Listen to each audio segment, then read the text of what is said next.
Number 5, don't sign anything under pressure. I have not personally been in this position, but after talking to a lot of young people, as well as doing a study in which I could hear about the experiences of people, the one difference that I could see is that um, the minority people and the immigrant people tended to sign things under pressure. Like you get called into an office and it's like, okay, we're doing this and you need to sign here. Don't do that. Don't sign.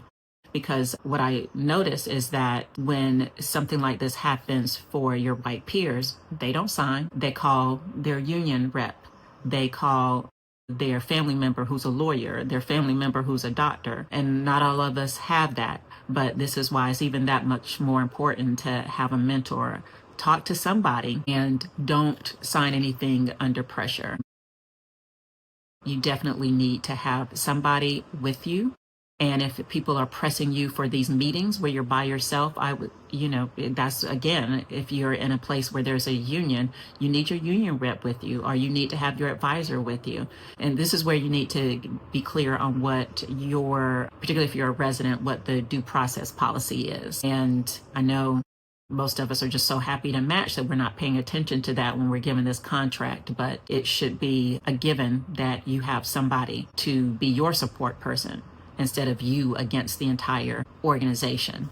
And I should probably say this explicitly, human resources is not your friend. They're there for the organization. So by trusted advisor, that is more like an attending, a mentor, somebody who you can actually trust. And that really brings me back to not really the mentor thing, but just when you're in these places, don't discount the value in people who are not physicians, because being friendly with the, say, janitorial staff, the admin assistants, the nurses, respiratory therapists, all of the folks, many of them are really happy to see us in these spaces, and they're looking out for us, and they can give information. So pay attention.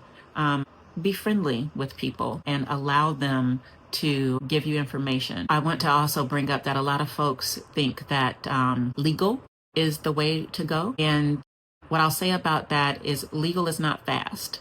Legal is expensive. Certainly you can talk to someone, but make sure there's somebody who understands graduate medical education, because that's not the same as employee law. You can't just go to any lawyer, because they might make the situation worse. They might make the situation worse because they don't know or understand the rules of this really niche system of medical training.